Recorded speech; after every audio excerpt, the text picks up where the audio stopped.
Hello everyone, welcome back to the channel. Mike Chase here today, back again with some Madden 23 content. Last year I did a video very similar to this, top 6 teams to use in franchise for Madden 23.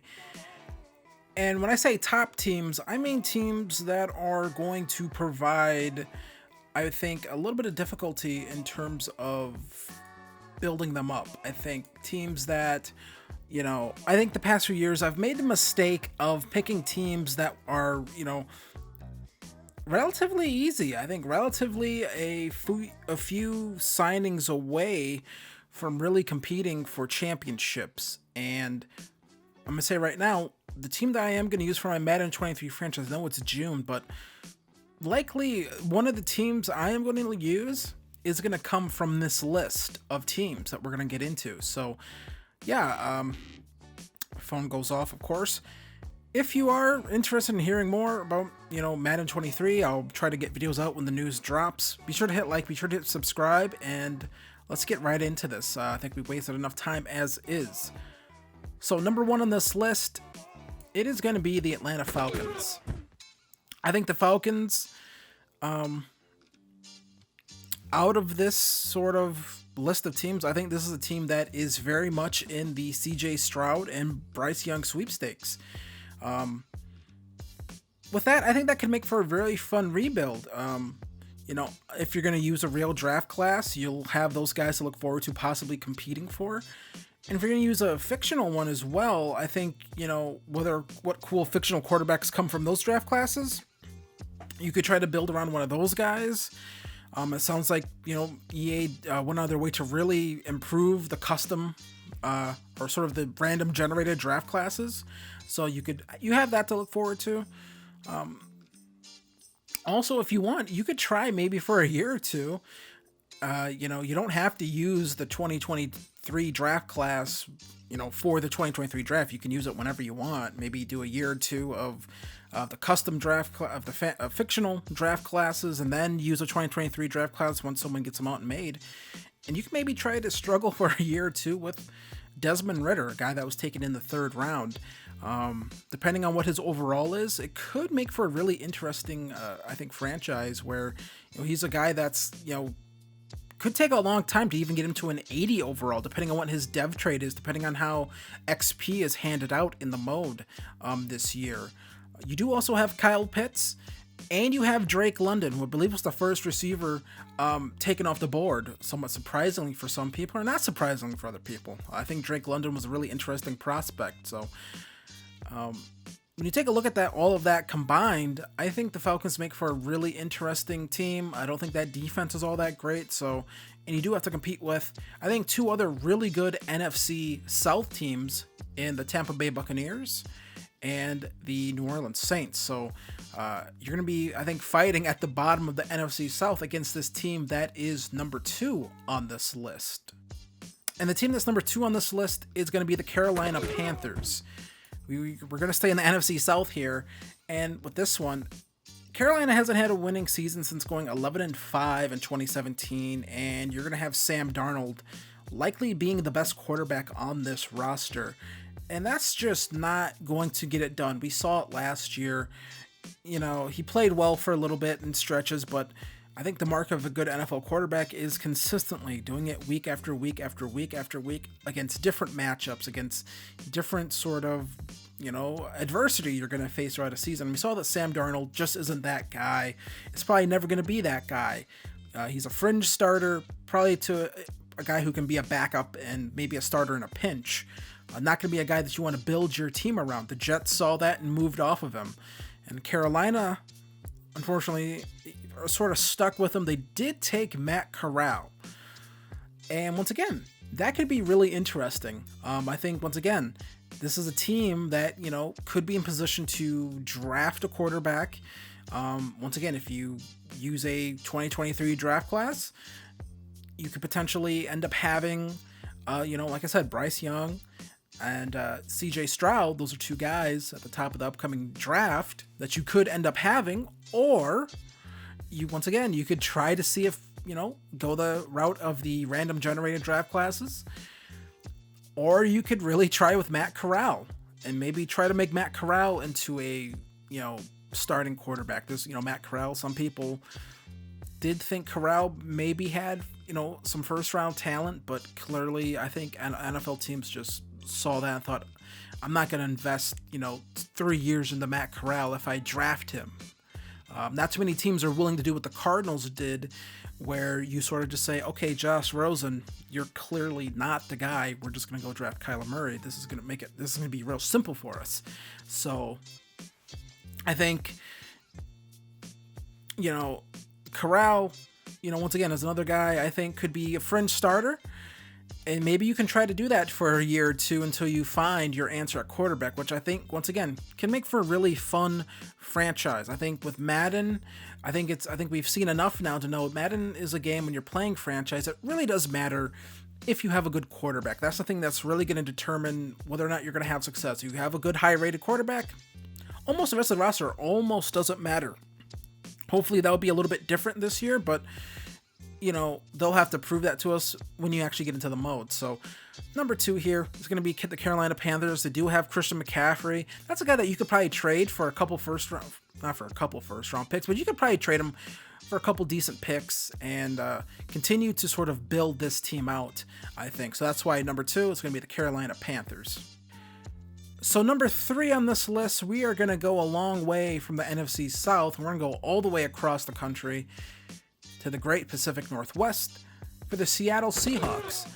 They traded away Russell Wilson after a surprisingly successful power play by 70-year-old Pete Carroll. Now, Pete Carroll might think this team is good enough to make the playoffs, but I think you and I probably know better than Pete that this team is not going to be able to compete for a playoff spot, not going to be able to compete for even the expanded wild card that the NFL has. And that's, I will say this is barring Seattle. We can almost put an asterisk next to this team. This is barring any potential trade or signing of Baker Mayfield. Baker Mayfield is a guy that's been, really connected. I think a lot of people think that's a spot for him to go to. It does make a lot of sense, I think.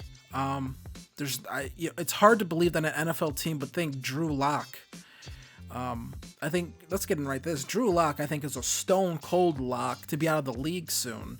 He's just not very good, and Geno Smith is Geno Smith. You do also have Jacob Eason on this roster. That's all I'm going to say, but, when you take a look at that, if you're a team that thinks you can make the playoffs, would you rather have Baker Mayfield or Drew Lock and Geno Smith and Jacob Eason? I think you would rather have Baker Mayfield, but if that move doesn't happen, then we have to look at this team as it's presently constructed for this list. So outside of that, the quarterback room is just not very good. And once again, that's always what it comes down to in Madden, I think, is the quarterback. And that is how it is in the actual NFL as well. But I think more so in Madden, it's really about the quarterback. You do have some elite talent in that wide receiving core. You just do. DK Metcalf, Tyler Lockett, that really might be the best 1-2 combination in the entire NFL. It just is. DK is an amazing deep threat, one of the best in the NFL. And Tyler Lockett, he can basically do it all. Great route running, great catching. He's just, I think, an amazing receiver. If you want to really tear down this team, once again, you could trade both of those guys for picks. I think that's one route you can go with this team, actually. Also, in the trade with the Broncos to get rid of Russell Wilson, I can't believe a team would willingly do that, but, this is what they did. They got Noah Fant. Noah Fant is a young tight end. That sounds really weird. I promise you that's not sexual. I think Noah Fant, has underwhelmed a lot of people. I think a lot of people thought this guy was gonna take the league by storm. He's been good, not great, probably overdrafted, but either way, he's still a really good player. This team also drafted Kenneth Walker, who is a very good running back, probably the best running back in this past draft. So you have that.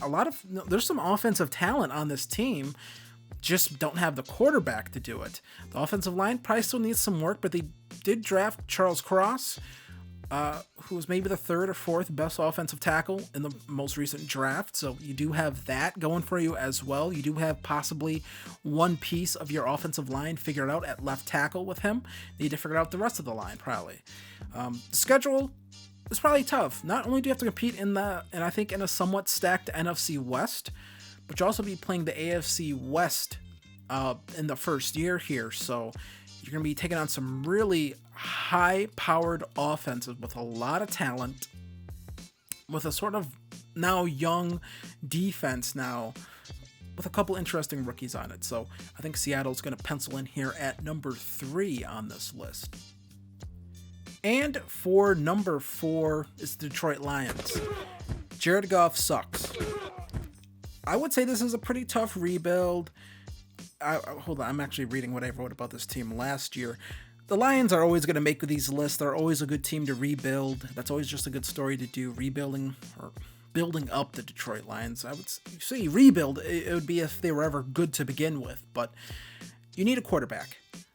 Jared Goff probably isn't the answer there. Could the Lions make a move at quarterback? Potentially, but, Jared Goff, I believe Jared Goff can be cut after the first year, and it's not going to really affect your cap that much. So if you wanted to make a move for one of these quarterbacks, whether it be Jimmy Garoppolo or Baker Mayfield, you could do that. I think it's really possible for this team to do and, maybe compete for a wild card spot. But I don't think this isn't a team where you can make 1 or 2 trades and boom, you're competing for a Super Bowl, unless you're a mega elite Madden player, which, apparently everyone on YouTube is, according to the comment sections, if you were to believe those. So you need to find a quarterback, whether through draft or trade. You need an upgrade from Jared Goff. I mean, look, the Rams get rid of Jared Goff and they go on and win a Super Bowl right away. So, Jared Goff we know isn't the answer. I will say I love the draft the Lions had. Aiden Hutchinson, great pick. Jameson Williams, I thought was a masterstroke of genius from that Detroit front office. That was the guy I really wanted the Packers to move up and get. I was pretty sad on draft night when Jameson Williams ended up a Detroit Lion. I love that pick. Love his talent. Really disappointed that the Packers didn't get him, but the Lions got him. So you have that. You do have Penei Sewell on this team as well. So you have a decent offensive line. Defense probably still needs more pieces, even despite getting Aiden Hutchinson. And the 2022 schedule really doesn't do them a lot of favors. I think you'll be in for another tough single win season with this Detroit team. But I think this is a team that if you get the quarterback right and if you get some other pieces on this squad, I think that, by the middle of year 2, you should probably turn a corner with this team and, at least maybe possibly compete for a wild card spot or something along those lines. I don't think they're as long as in the tooth in terms of rebuilding as some of maybe these other teams on this list are. So number 5, the Miami Dolphins. This might be surprising. They made a big splash by bringing in Tyreek Hill and drafting Jalen Waddle previous season. So you aren't necessarily short on options for, I think, offensive talent to throw the ball to when you get into this team in Madden 23. You might have a hard time throwing the ball to them with Noodle Arm Tua, though. A team with this much offensive firepower usually wouldn't make this sort of list, but when you have a question mark at quarterback in Tua, I think that makes things really interesting. And when you have the new sort of pinpoint passing system, I'm going to be really interested to sort of see if that passing system, is that a system that necessarily gets affected by actual quarterback ratings, or is it sort of a situation where, honestly, it doesn't really matter what the quarterback ratings are. If you use the system correctly, you'll sort of be able to have success despite quarterback ratings. It might not matter about the ratings that Tua has. It might not matter about the deficiencies in these quarterbacks. If you're using that system, you might be able to just have all sorts of success with them regardless of sort of what their ratings are, which I would actually be really disappointed in. I hope this is a new passing system where things are more difficult if the quarterback isn't as good. So I hope that's what we see here. The strength of the AFC East as well is something that really makes it really interesting. I don't want to say strength. You do have the Jets, which aren't great, but I think I think Zach Wilson showed something last year late into the season. He really showed it. I think he's a playmaker, I think. And I think he'll develop really good in the game. So you have a situation where you're going to be facing Josh Allen 2 times a year. Josh Allen is an elite quarterback. This guy was in the running for the MVP last year. I think he's a guy that you could really see make a strong case for an MVP type year this season as well. So you're going to have to face that guy 2 times a year. Mac Jones, he showed a lot too. He was really good. If he takes the next step, he should develop in Madden, because that's just the way he should have the dev trades and things like that to develop. We know how this game is. So if Mac Jones develops really well, and then Zach Wilson, if he can develop really well, he has a rocket arm. That's 6 games right there that are just going to be tough. They're going to be tough to win, and it's going to be tough to try to win your division. And we know how the NFL is. It's all about winning your division to sort of just get you, to make sure you get a good playoff seed, make sure you get that home playoff game and things like that. With the momentum, game day momentum that's in the game. So if depending on how that system is, looks like they sort of just left it the same. I don't think they did much with it, but I'll add that in as a factor as well here. So maybe it's a factor, maybe it's not, but either way, it's going to be tough to win your division. You're going to have some tough divisional matchups against quarterbacks that are young and should be good for the entire length of your franchise, depending on how long you go. So I think that's something that's to think about as well when you're picking your team for franchise. How good is the division that you're going to be going into? Is it going to be dominant by just one team? Do you only have one team to think about, or do you have multiple teams to think about? Here with the Dolphins in the AFC East, you got 3 of them, I think, to really think about, who have good quarterbacks going forward. And the final team on this list, this is going to be number 6. We're going to go back to the NFC North. That's right. The Chicago Bears are going to make this list here, number 6. I think this team is going to be really bad this year. I think this is going to be a transition year into a new system for the Bears in real life, and I think you're going to have to figure out how all the pieces are going to fall out on this team. There's going to be some guys that worked for how things used to work on this squad, used to be led by Matt Nagy, and how things are going to be led now this time with Matt Eberflus. I think this is a team where the phrase "it's going to get worse before it gets better" works. But I think it's a good thing for fans of franchise who enjoy the grind of building teams. I think this defensive line here used to be built around Eddie Goldman, Akeem Hicks, Bilal Nichols. That's sort of gone. So I question if the run defense here is going to be good. You could have a situation where you're going to get run on a lot, possibly. I think that could not be too good. Khalil Mack gone off to Los Angeles. I almost said San Diego. I still want to call them the San Diego Chargers, but it's the LA Chargers. So Khalil Mack, he's gone. And you do have, some decent pass rush maybe, but I just don't think it's going to be, you don't have that guy in Khalil Mack that, has the abilities that you can just win with right away. You don't have that. So I think there's going to be times when it's going to be a struggle to sort of get that sort of instant shed pressure that you could maybe rely on 3 times a game in key situations with Madden. You're not going to have that this year. So defense might be scrappy enough to potentially compete in games, maybe not get blown out, but I just don't see that happen.